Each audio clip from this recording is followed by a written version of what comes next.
যে Valentine day নামে একটি ডে আছে, যেটা 14ই ফেব্রুয়ারিতে ভালোবাসা দিবস হিসাবে পালন করা হয়ে থাকে।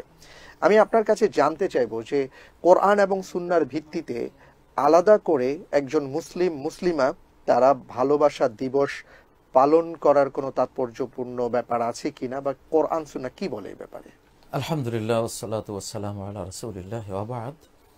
খুবই একটা প্রাসঙ্গিক বিষয় এবং সময়ের দাবি এই বিষয়ে কথা বলা। জি, যে ভালোবাসা দিবস, আমি একটা দিবসেই ভালোবাসার চর্চা করব, এটা মূলত বেশি করে যারা অবৈধ প্রণয়ের মধ্যে থাকে। মূলত ভালোবাসা দিবসে আমরা তো দেখি না যে স্বামী স্ত্রী, মাতা পিতা, ভাই বোন, পৃথিবীতে মানুষে মানুষে একটা সুসম্পর্ক 24 ঘন্টা সারা বছরেই এটা থাকে।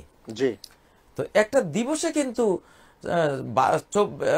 12 মাস যারা ভালোবাসার মধ্যেই ভালোবাসার সাগরে ডুবে থাকে, একটা দিবস দিয়ে তাদের কি হবে? তারা এই দিবস নিয়ে মাতামাতিও করে না। একটা নির্দিষ্ট অংশ, নির্দিষ্ট শ্রেণী, তারা তাদের কিছু এটাকে কুপ্রবৃত্তি বলবো আমি, কুপ্রবৃত্তি চরিতার্থ করার জন্য এটাকে সাইনবোর্ড হিসাবে ইউজ করে তারা বেলাল্লাপনার একটা মানে সয়লাভ সারা বিশ্বে ছড়িয়ে দেয়। এটা কিন্তু ভালোবাসার বদলে ঘৃণাই সৃষ্টি করবে সমাজে।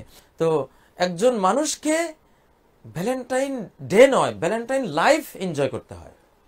তার গোটা লাইফটাই কিন্তু ভালোবাসার পরিবেশে থাকতে হয়, পরিপূর্ণ ভালোবাসায় তিনি তার জীবন। এটা মেডিকেল সায়েন্স বলে যে মানুষের দেহে যে ইমিউন সিস্টেম, যে রোগ প্রতিরোধী বাহিনী, আমাদের ব্লাডে যে হোয়াইট সেলগুলো, এগুলো আমাদের সুস্থ অবস্থায় 2.5 মিলিয়ন, প্রায় 25 লক্ষ সেনাবাহিনী আমাদের দেহে কাজ করে। আর রোগ অবস্থা, জরুরি অবস্থা, এগুলি 100 মিলিয়ন, 200 মিলিয়নে রূপান্তরিত হয়, বেড়ে যায়। তো এই যে বিশাল সিস্টেমটা কাজ করে, এটা ভালোবাসার পরিবেশে কাজ করে। এটা টেনশন, কোনো বেদনা, কোনো দুঃখ, কোনো অস্থিরতার পরিবেশে এরা তাদের শক্তি হারিয়ে ফেলে।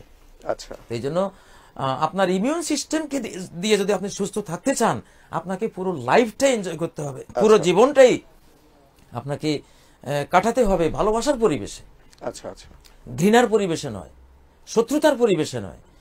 আজকে যেই যুগে বেশি বেশি আই লাভ ইউ আমরা শুনতাম না, সেই যুগের স্বামীরা কিন্তু কোনোদিন স্ত্রীর কাছে এক কপর্দক দাবি করেনি।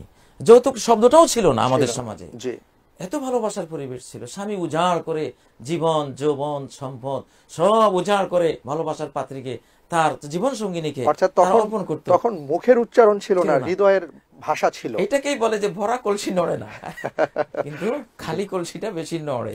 ভালোবাসা নাই তো এই জন্য প্রচারটা বেশি। খালি এটাতে তো কোনো কিছু দিয়ে পূরণ করতে হবে। একটা গ্লাসে যদি পানি না থাকে, তখন বাতাস দিয়ে তো পূরণ সেটা হয়ে যায় অলরেডি। এখন আমরা ফাঁকা বলে দিয়ে এটাকে পূরণ করতে যাচ্ছি।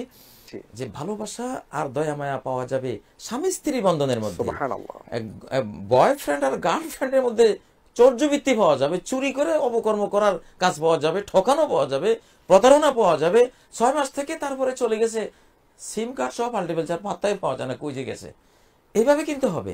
তারপরে অনেক হামলা হচ্ছে, মামলা হচ্ছে, হত্যা পর্যন্ত করা হচ্ছে। এগুলি হবে। কারণ এই আবেগটুকুকে যখনই আমাদের তরুণ তরুণীরা আল্লাহর বহির্ভূত নিয়মে, সৃষ্টিকর্তার ভালোবাসার স্রষ্টার নিয়মের বাইরে যখনই যাবে, তখনই আত্মহত্যা ছাড়া, হতাশা ছাড়া, টেনশন ছাড়া, বঞ্চনা ছাড়া আর কিছু পাওয়া যাবে না। আপনি যত ভালোবাসার গান আছে সবগুলিতে দেখবেন যে জ্বলে গেলাম, পুড়ে গেলাম, তোমাকে পেলাম না বন্ধু, মানে ভালোবাসার শেষ ফল সিগারেটের ছাই। আপনি অবৈধ প্রণয়ের লোকেরা যত গান গায় সবগুলিতে দুঃখ বেদনা এবং অপ্রাপ্তি ছাড়া, বঞ্চনা ছাড়া আপনি কিছু পাবেন না। কিন্তু এগুলো যেটা বৈধ ভালোবাসার যেই ধারাটা পৃথিবীতে আছে, একেবারে আদম থেকে প্রথম মানবী, প্রথম প্রেমিক প্রেমিকা মানব জাতির, তারা ছিলেন স্বামী স্ত্রী রূপে। সুবহানাল্লাহ। আল্লাহ তাআলা সকল ধরনের অবৈধ কাজ থেকে আমাদেরকে হেফাজতে রাখুন, আমিন।